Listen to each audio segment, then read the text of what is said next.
Okay, hi everyone. Welcome to AP Literature Q&A. I'm Isabel Snyder. I'm Chika Ojukwu. And we're here to... And we... Sorry. We're here you go ahead. Okay. So this is a Q&A study session, so any questions you have, go ahead and put in the Ask a Question tab, and the ones you want answered, you can upvote, or you can put your questions in the chat. So any questions you guys have, if there's anything you're wondering about the exam, anything you want to hear, Chika and I have both taken the AP Lit exam. We both passed with qualifying scores. So if there's any questions you have from the perspective of someone who has taken the exam, who has written the prose prompt, feel free to ask. There are no stupid questions here. We love all questions. Okay, so I have a question here from Amanda, and she asked, how do you write the best and most effective commentary? So Isabel, would you like to start that one out?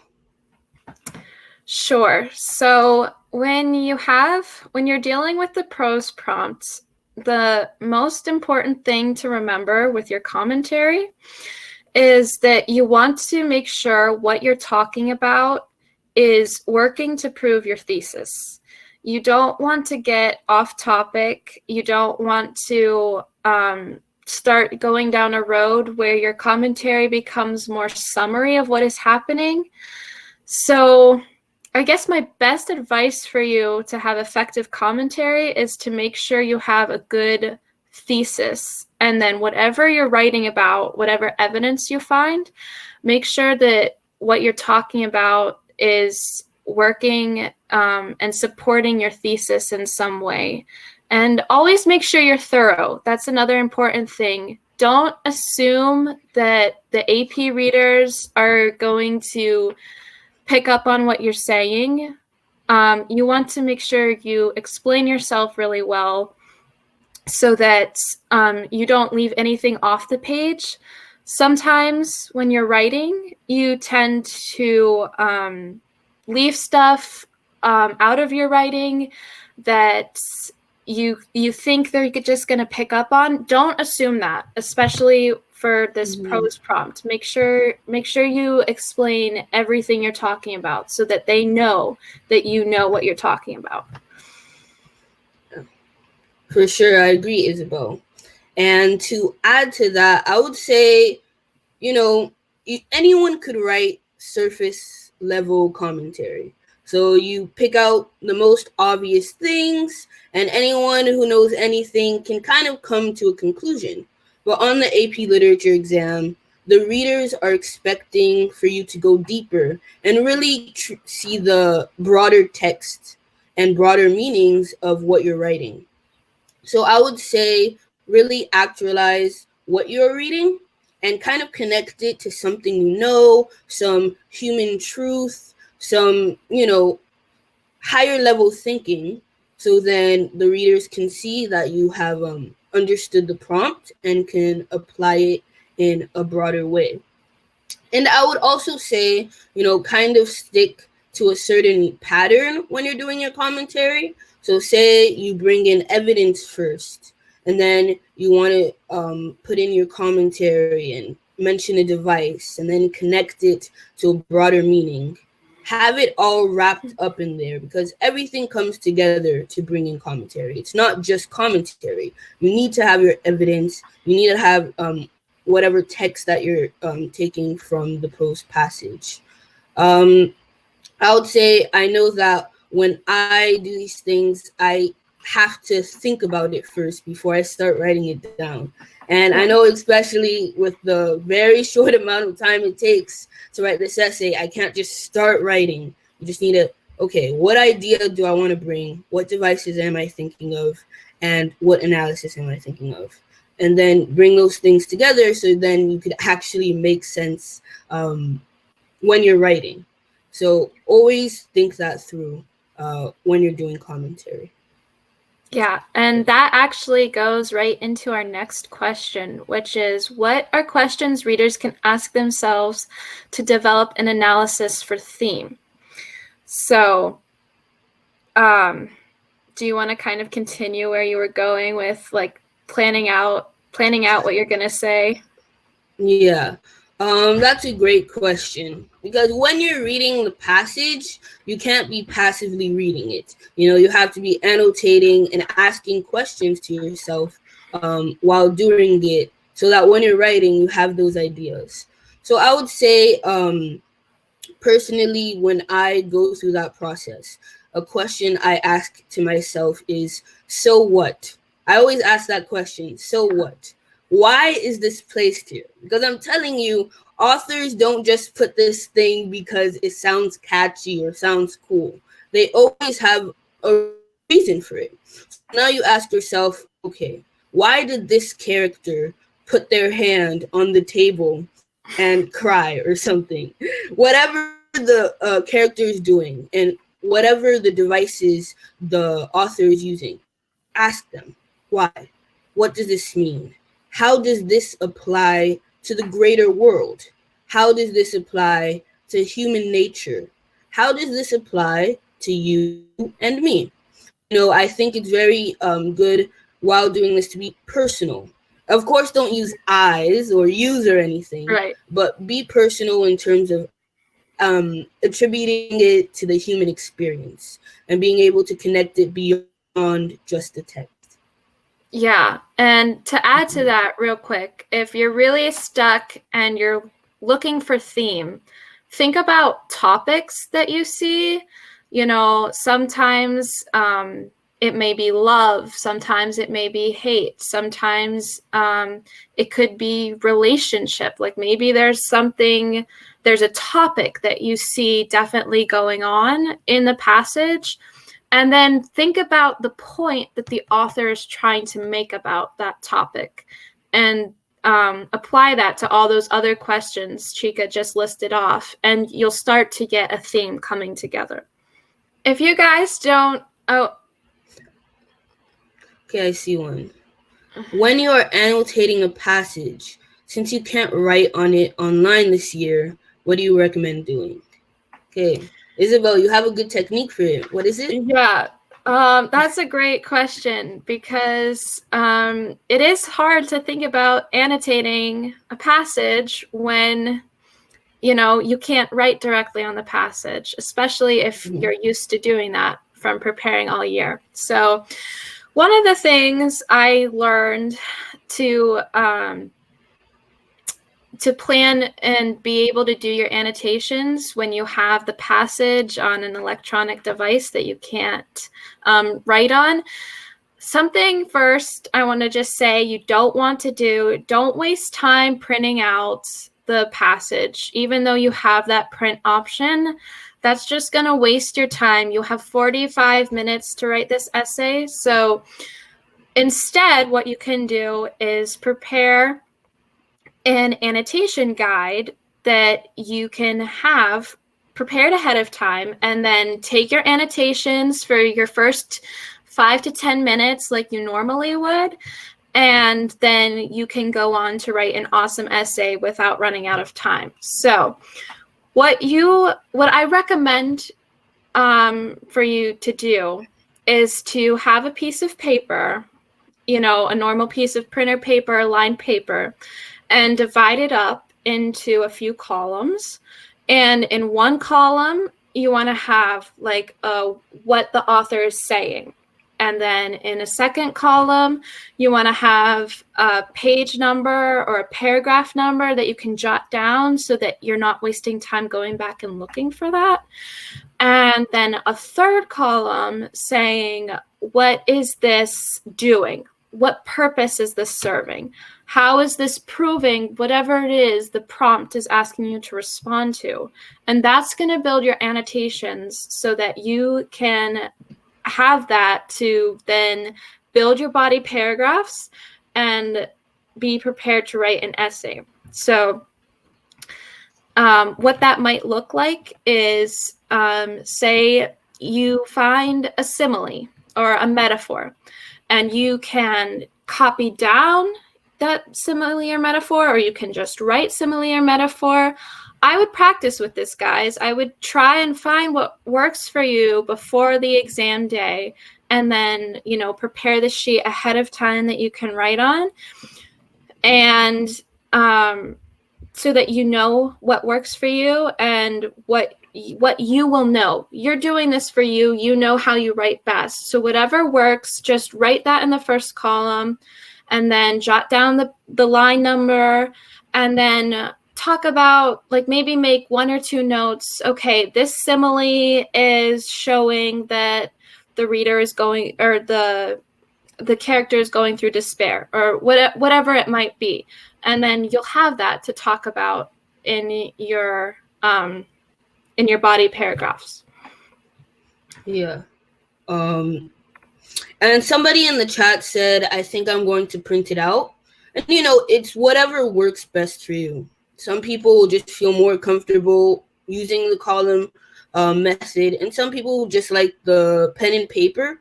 And this test is already different as it is. So doing what's comfortable for you will make you do the best that you can. Another question. And the question is, are there any tips to make your essay stand out? Okay, so I'll start answering this question. So think of it in perspective. So we have the AP readers, and everyone is pretty much given this prompt, this very exact same prompt. And the readers are going to be reading thousands upon thousands of these responses. And they're going to get tired really quick if they keep seeing the same kind of ideas, the same concepts. So that's why it is very important to make your essay stand out. And some tips as to how to make it stand out is, like I said, make it personal, connect it to things that you have knowledge about. Don't try to talk about things you don't know about. So if you're going to bring up the philosophical meaning of existentialism, you should know what that is. Don't just put it in because you think it sounds cool. So I would say use that knowledge that you have learned. I would also say to don't be too wordy, but at the same time, don't be too sparse and write too little. Find that good middle ground, because you have such little time to write. You want to get straight to the point, because the flowery language doesn't really work if it doesn't serve a purpose for the reader. I would also say, of course, this year there is that new point, the sophistication point. And in that sophistication point, that's kind of like the standing out. And there's that specific point that they're giving for that. See, it demonstrates sophistication of thought and develops a complex literary argument. So going upon that, the key word there I would say is complex. Bring up some kind of complexity. And when it says complexity, it means they want things that contrast each other. They want things that are kind of ironic. They want things that, okay, this is something and this is the complete opposite, but they come together to create this one thing. They want those different ideas to realize a bigger picture. And I always say, bring it to the bigger picture, bring it to the broader text, because all of these prose pieces are more than just a story. They represent something about our society. And so I would say, if you look into that complexity of our nature in these pieces and point it out in your commentary, introduction, thesis, conclusion, then that's the sophistication. That's what really makes your essay stand out. Yeah, I have nothing to add to that. I agree with everything you said. Mm-hmm.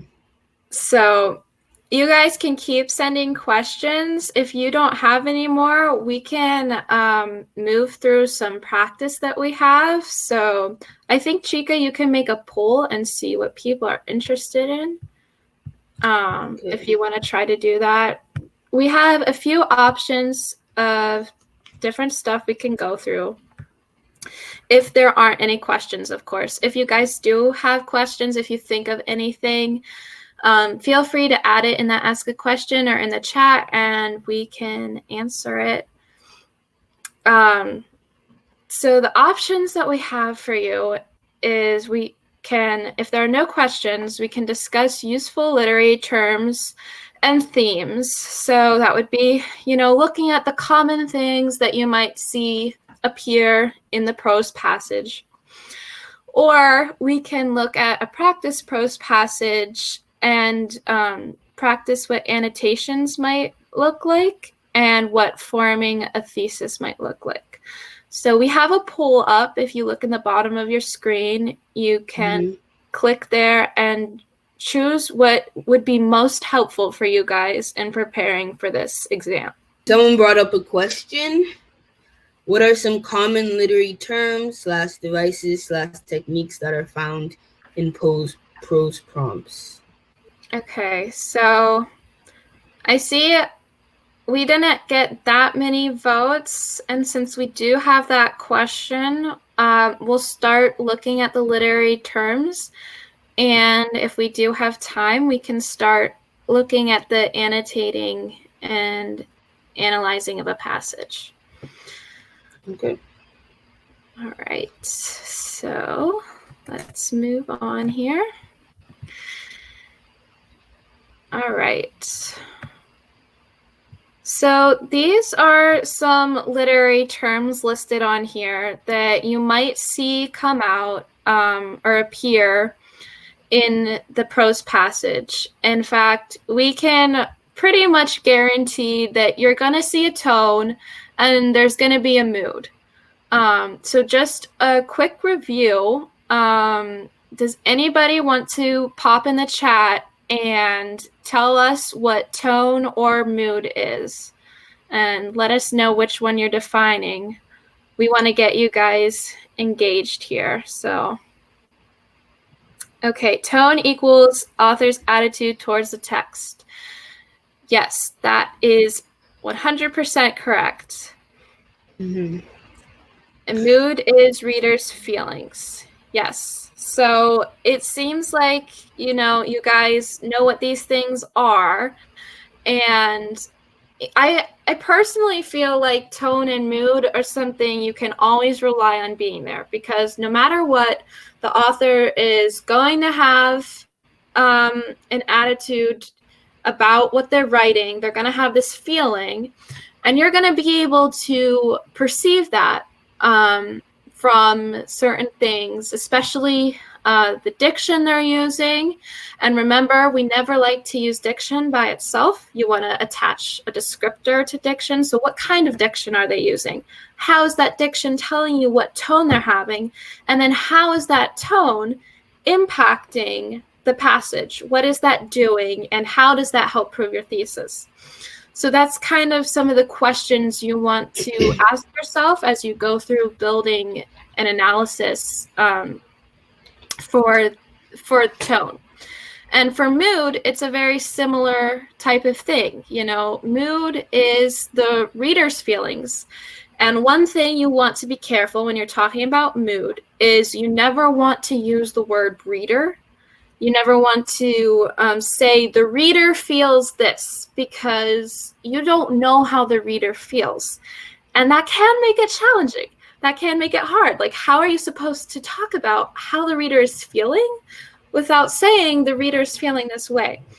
So always try to put it in terms of what the author is doing instead of what the reader is feeling. And what that might look like for you guys is you might say, the author evokes a feeling of empathy through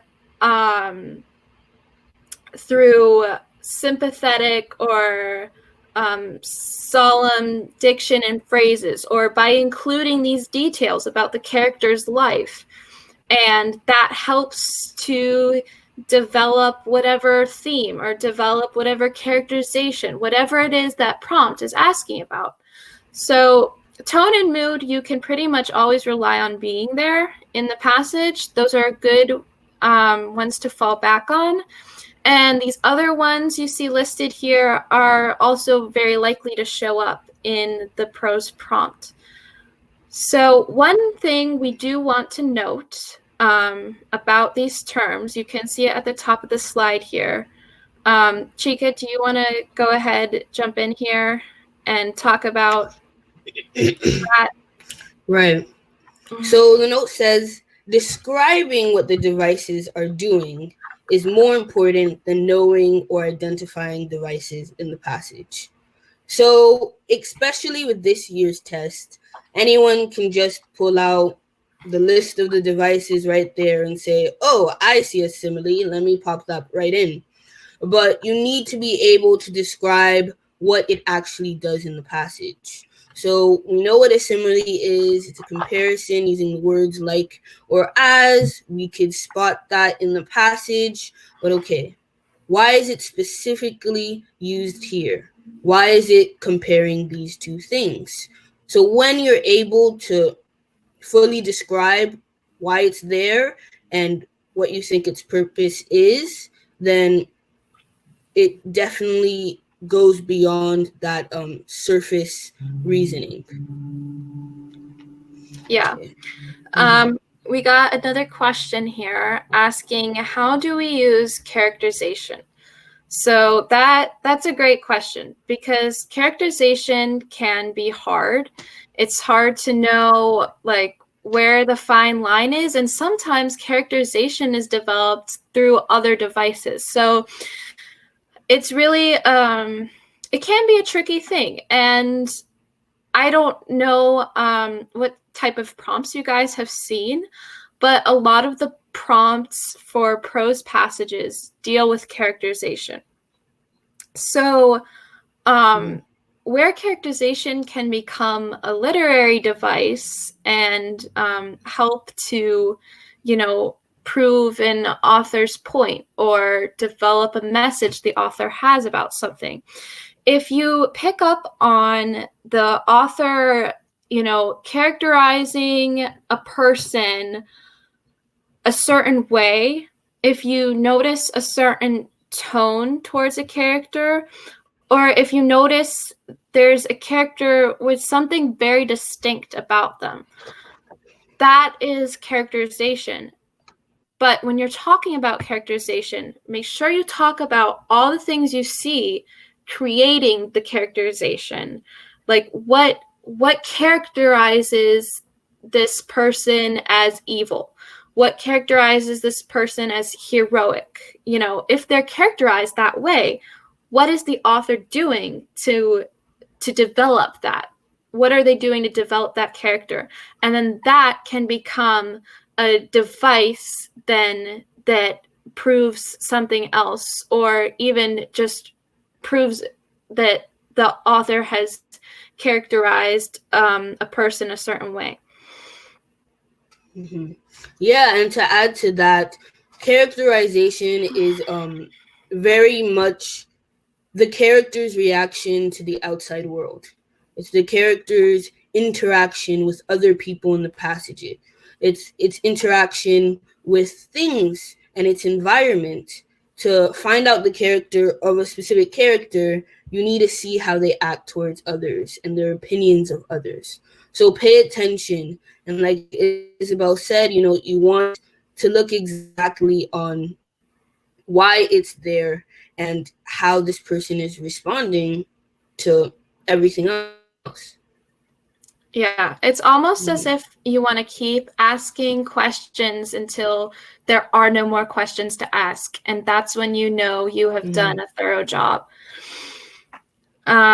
So we're going to do a quick check here. We just want to know how you guys are feeling with this, how comfortable you are. So go ahead and pop a number in the chat on a scale of 1 to 10. How good are you guys feeling right now? 10 being, I feel awesome, this is lit. and one being, I'm super stressed out about this exam.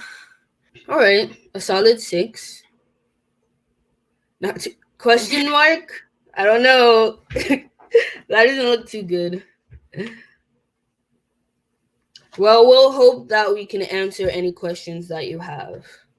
It is a Q&A. Yeah. All right. So, we're going to just keep on going through some of the things. What do we have? How have your days been then? I'm not sure if that's directed at Amanda or directed at us. okay. Well, my day's been okay. I've just been so much pent up excitement for this thing and answering your questions. So my day's been good. Yeah. This is our first stream, you guys, so we're super excited to be here with you. We both really enjoyed AP Lit last year, and anything you have at all, any questions, we're more than happy to answer them. That's why we're here. Yeah. All right. Okay. Thanks. All right. So moving on, would you like to continue with style and patterns in diction? Sure. So if there are any specific questions you guys have about these literary terms or any other literary terms maybe you've seen pretty commonly, but you've always been, too uncertain to ask, now's the perfect time. So looking at style and patterns in diction, these two things are super helpful, especially when you're looking at talking about tone, mood, what the author is doing, author's choices. That is going to be something you're going to be able to cover in style and patterns and dictions. So it looks like we got a question. Yeah, it asks, is it okay to say a theme is something well known, such as don't judge a book by its cover, or will that be considered plagiarism since you can find it on the internet? Okay. I think the idea is not something that you can plagiarize. That's a common conception that people have. So I think the general idea of don't judge a book by its cover is something you can use. Just try not to actually say it in your essay, because that's what they call general statements. And you usually want to stray away from that, because we want to see your own analysis and not really to add something that's said all the time and is something that's general. Yeah, definitely try to avoid cliches, but also, guys, know that there's a fine line between plagiarism and common knowledge. And it may not seem that fine, but the College Board is not going to call you out for plagiarism by quoting a common phrase or making a cultural reference that you're drawing in to connect the passage to something greater or beyond itself. What you don't want to do is don't search the internet. Don't look for analysis on this passage. First of all, to begin with, the College Board chooses obscure writing on purpose, and they don't make it easy to find. And we know for a fact this year that they are putting out misdirection on certain social media platforms, certain websites. So even if you do find something, you don't know if it's going to be the right thing or not. So the best thing for you to do is, go based on your own analysis. And if you do see a really cool thing, to tie it into something that you know about yourself, don't be afraid of plagiarism, because they're not going to call you out on plagiarism if it truly is your own work. Yeah. So let's move on to themes, since that question brought it up. Yeah, I'll go ahead and change the slide here. Okay, so once you identify what term is being used and what device the author is using it, that's the easy part. Now you want to connect it to a specific theme, a specific broad human idea that actually personalizes whatever device you're using and applies it to the passage. So when you bring a theme into your analysis, it does add, and do it well, it does add that broader application and add sophistication. So some themes here are isolation, hope, human nature, coming of age, power and corruption, wealth, war, truth, and family. So in a lot of things that we read, especially some other things that you've read in AP literature, kind of like pop in the chat. What thing have you read? Say it be a poem, a prose, or a book that you've read that applies to any of these themes, and we can talk about it. So what Frankenstein? Okay, so what theme do you think from here applies to it? And I can see there's more than one too. Isolation.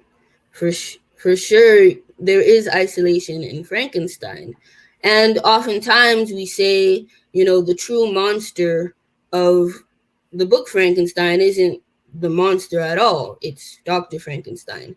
And you can see that his isolation is what usually drives his madness and what drove, the ultimate ending of it all. So very good. And if you're able to connect that to specific devices, then it really shows a deepness of thought. I have one that I could bring up. I would say coming of age. I know when I was in my AP Lit class, I read Catcher in the Rye. And that definitely applies to coming of age, is the traditional Bildungsroman. And so when it comes to coming of age, it's showing this young character. Yes, Kite Runner too. Yeah. So the young character, going through the trials and tribulations of life and usually learning some grand lesson at the end about human nature and about themselves. So, when you connect to these themes, it works very nicely for your essay. So it's good that you can recognize these themes in any of the literature that you read, because every literature has it. Mm-hmm. And just know, guys, that even though these themes are talking about coming from novels, these themes can be present in the prose passages as well, even if they're short passages. I remember working with several passages in AP Lit, and I'm sure you guys do too. And if you think about those passages, those had themes of their own. If you look back at last year's prompt, it was about two sisters, and there's a theme present in there for sure. So, is there a theme that might be able to work for all passages in case our mind goes blank? So, I know that blanking on the test is a valid fear, because I had that myself, but you want to try as hard as possible not to have something pre-planned, because if you pre-plan something, you're almost automatically looking for that thing, even if it's not there. And there's a real danger to that. So I'm going to caution you away from looking for a universal theme, but bear in mind that all these themes listed here are very universal themes. So if you do get stuck and you can't think of anything, you can have a list next to your computer that you look to as a last resort. Definitely as a last resort, I would say. And don't rely on just one theme. Have a whole list that you can quickly read through, and something will click. There will be something you can work with. Always go back to tone and mood, because those things will always be there no matter what. and ask yourself what the author is saying, what the author is feeling. How is what are the emotions of the author towards the subject that the author is talking about. And also remember that you're going to get information in the prompt they give you. They're going to give you some hint as to what they're looking for in the prompt. So even if your mind does go blank, use the prompt to kind of guide your writing, guide your analysis, and guide what you're looking for. Yeah. And I would say if you're really in a pinch, I would say the theme of human nature. Because, hey, we're all human. The prose is going to be about humans. Stick that in there. Hey, we're human. So, but honestly, like Isabel said, don't come in with a pre-planned thing. Because you might be looking for stuff that isn't there and making it up in your head. So, just be confident that you'll be okay. And you've learned and you can pull it out and do great on the test.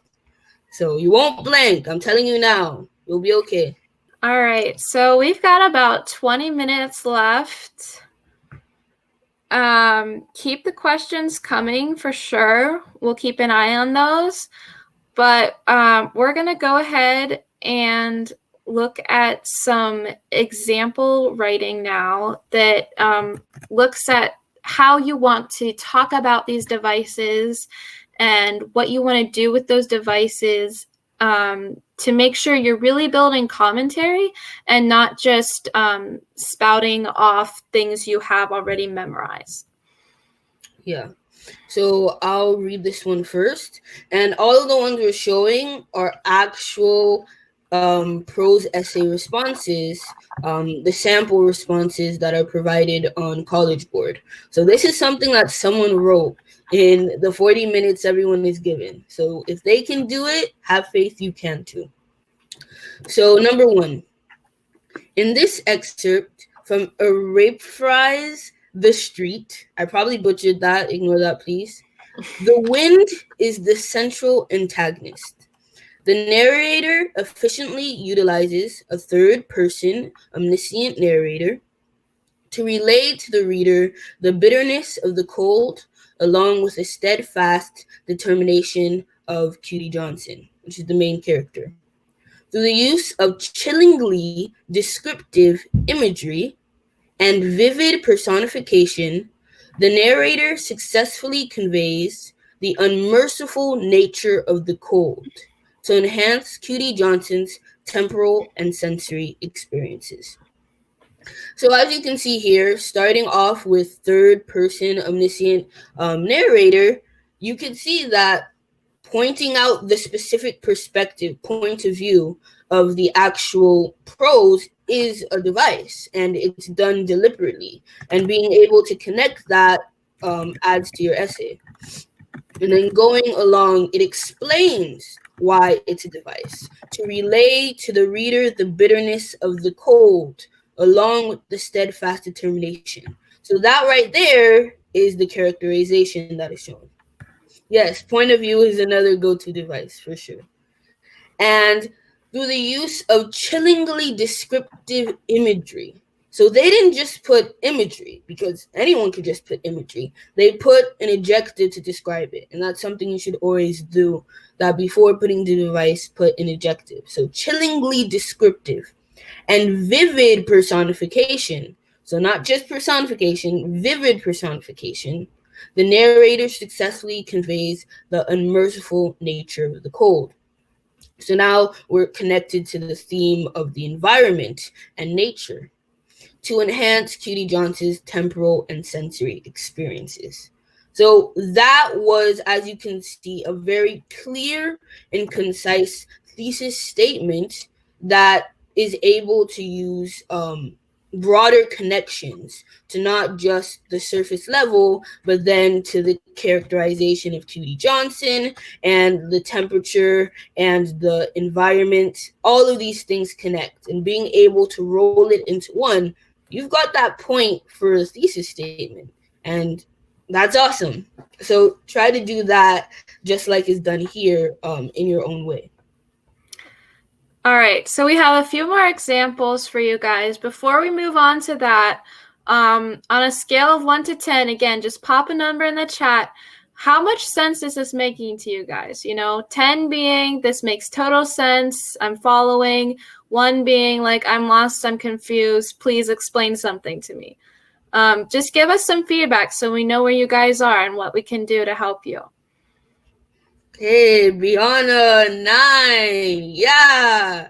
We got up 3 points from a 6. Okay, that's good. All right, let's see what else we have. So here's our second example. This comes from a passage called The Rainbow. I'm just going to read through it here, and then we'll talk about what's going on. So, D.H. Lawrence's The Rainbow captures a woman's desire for exploration and liberation of the unknown amidst a community of short-sighted men entrapped by the mundaneness of their own existence. The woman ultimately seeks to venture from the comfort of the quaint rural life to the magic land beyond, eager to indulge and learn beyond the confines of her family's farm, which steams with only the pulsing heat of creation. Through the use of rhetorical questions, repetition, and contrasting imagery, Lawrence effectively demonstrates the woman's novel concept of desire, of understanding the unknown, and her underlying pursuit of liberation. So you can definitely see here certain devices that the student points out and certain things those devices are doing. So just a quick reminder, the red is the devices and the blue is the themes that they're connecting with those devices.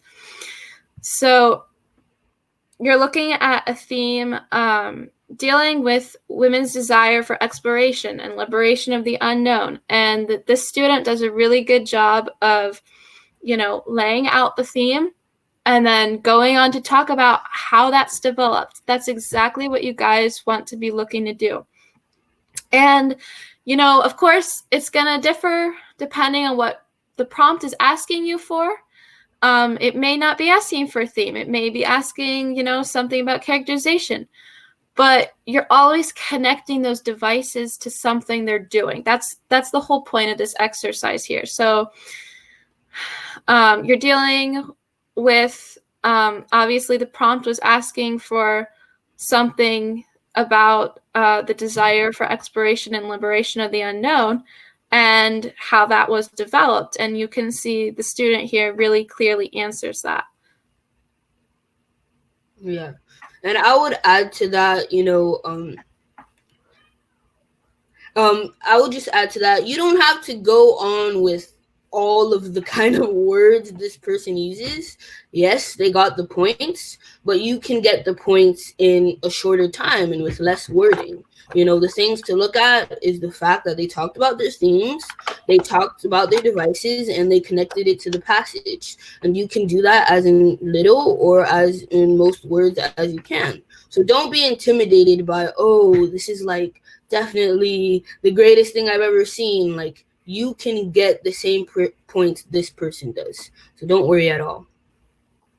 And then someone asked, how should we organize our paragraphs? Would you like to start that off, Isabel? Sure. So that's a good question, because you definitely want to have a plan before you start writing. You don't want to start writing only like knowing half of what you're going to say, because then if you get to the point where you don't know what you're going to say next, you can get kind of stuck. So organizing paragraphs, I would say that kind of goes back to your pre-writing and what you want to make sure you have before you start writing, okay? You don't want to start writing this essay until you know what you're going to say. I cannot emphasize that enough. So one of the ways you can know what you're going to write is to have a plan for your body paragraphs. The number one absolutely do not do this, okay? Do not organize your paragraphs by device, because that automatically brings down the level of your writing. If you organize your paragraphs by device, you're boxing yourself in, you're limiting yourself to what you can talk about, and that is not going to get you the sophistication point, and that's going to take away from your commentary points as well. So, given that, what do you want to do instead? When you're planning out your body paragraphs, you want to think about the passage and, if possible, move chronologically. You can always count on there being some sort of progression in what is happening. And if you can discuss that in your body paragraphs as they progress, then you're building a whole new level of complexity in your own essay. And you're really going to look at the choices the author made instead of just looking at the devices. So, one thing in planning your paragraphs that I would encourage you to do is look at any patterns you see. Look for shifts in tone. Look where things change, see if there's really concrete strategies the author uses as opposed to devices. And if you don't know the difference, we can talk about that as well. But when you start looking for a kind of overarching pattern that the author is using and the overarching planning in the author's writing, and you can address that in your own writing by saying, okay, first body paragraph, I'm going to talk about the first 2 to 3 paragraphs in the passage, and I'm going to talk about how the author starts out sad, very despairing, and then there's a shift, and I'm going to talk about that in my next paragraph. I'm going to talk about how the author switches to being more hopeful, and there's a simile in which he makes this connection about something that shows there is light at the end of the road. And then my third body paragraph, I'm talking about, okay, here's the whole point of what the author did. He started out sad, then he moved to hopeful, and here's what just really drives his point home. And there's all these cool devices he uses to do it. And then in your conclusion, just tie it all up, put a nice big ribbon on it.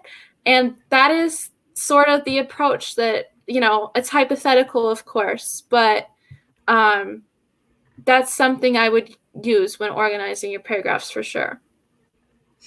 Yeah, and then someone asked, is there always a shift? I would say there's at least one. If they're putting it on the AP literature prose exam, there's at least one shift. And really, if there isn't, then mention that in your essay and say the fact that there's not a shift, it shows the monotony of this passage, and this then displays the theme of isolation. Whatever it is, there always is a reason. So shift or no shift, point that out and really analyze the passage. And usually when I'm writing essays, I don't know about Isabel, I do 5 paragraphs. So introduction, 3 body paragraphs, and a conclusion. That's not the formula. You could just do 2 body paragraphs, but then work harder on those 2 to really go beyond surface level. And so it's really up to you and what you're comfortable with. Mm-hmm. I would definitely encourage you guys to shoot for 3 paragraphs. Certainly, if you can't get there, that's okay. But since you are only dealing with one passage, and since you do have the full 45 minutes, you're not shaving off any time from other essays that you're writing. You have a full 45 minutes, and that's probably what you guys have practiced throughout the year. I would say try to get as much writing as you can. Maybe it doesn't fit to have 3 body paragraphs, and that is fine. Don't let the formula, like Chika said, don't let that limit what you choose to do, because remember, the writing choices you make, writing your essay, there's another opportunity to earn that sophistication point if you can show them that you can write a complex essay yourself that is analyzing this prompt. For sure. Yeah. And we have one more thesis statement to show you, just to again echo what we're talking about. Okay. So in the final one, number 3, this one is shorter, but it gets all the points. It does what it needs to do. In an 1852 novel, Nathaniel Hawthorne used a short scene between 2 characters to display the narrator's attitude towards the other character. Okay. With a first-person perspective, lavish imagery, and probing dialogue, the prose establishes the narrator's initial bewilderment and later disdain for the second character, Zenobia. So as you can see there, they pretty much laid out their essay, and it's clear there with the first device being first-person perspective, second, lavish imagery, and then, of course, the adjective, and then probing dialogue. And specifically, they'll, of course, go more into it in their essay, but I want to knock this through, that to get the thesis point, you just have to do this. You don't have to be deep. You don't have to be extra.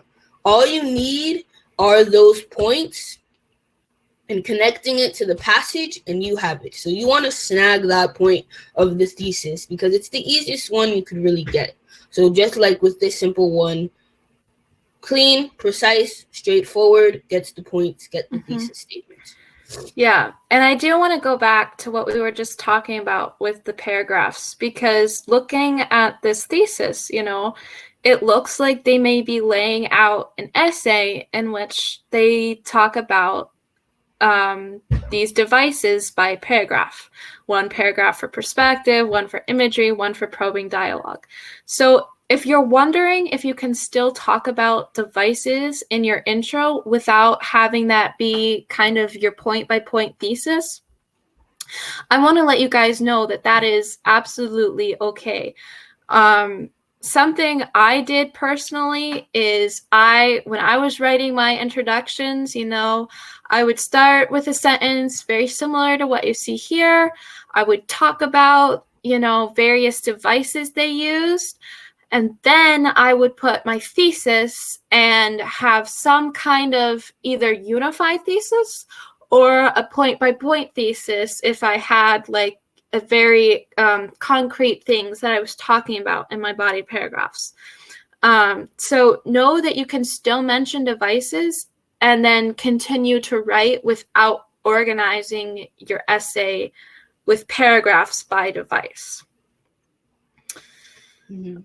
All right, so it looks like we are drawing to the end here. So any final questions, any final worries or concerns? It is absolutely okay to be stressed out about this.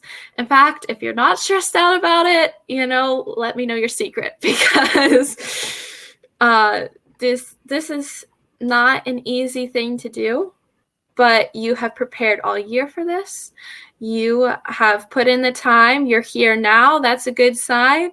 So I am confident that you guys are going to rock this exam. Yeah. And honestly, you guys are kind of lucky. We had to sit through 4 hours and 3 essays, and your hand starts cramping up. So I would say take advantage of the fact 1 essay and do it well. Someone asked, how should we break it down if it gets too confusing? I'm assuming you mean the passage. Breaking it down is a good idea. Like we said, commonly, you could break it down by looking at the different shifts that are going throughout, the kind of different events that are going on in the passage. So, okay, this person goes to the bar. Next scene. You divide it, and you could then go by it one by one to actually see what happened throughout each scene. Breaking it down is a part of the planning process, and I think that is a good idea. But just remember to connect it to the bigger picture, because these things aren't just there as separate parts, but create this cohesive story. So break it down so that you understand what each thing is posing, but then when you're writing your essay, make sure to connect each scene to the other. Yeah. And if you do find yourself lost reading the passage, if it is like a difficult passage, if it's really dense, which sometimes those prose passages can get that way. If you find yourself like not understanding it, just go back, take a deep breath, don't let yourself go away on a panic train, because if you do that, it's just going to make it harder for you to understand. So really take a deep breath, just go back, read through it again, ask yourself some key questions. Use the prompt to help guide what you're looking for. The prompt will usually give you some clues as to what's going on in the passage and what you should be looking for. So definitely use that to your advantage.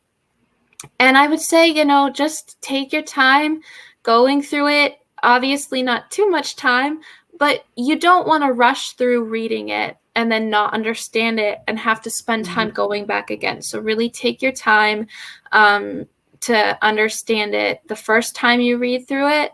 And if you're still confused after that, go back to the prompts, look at what clues they give you.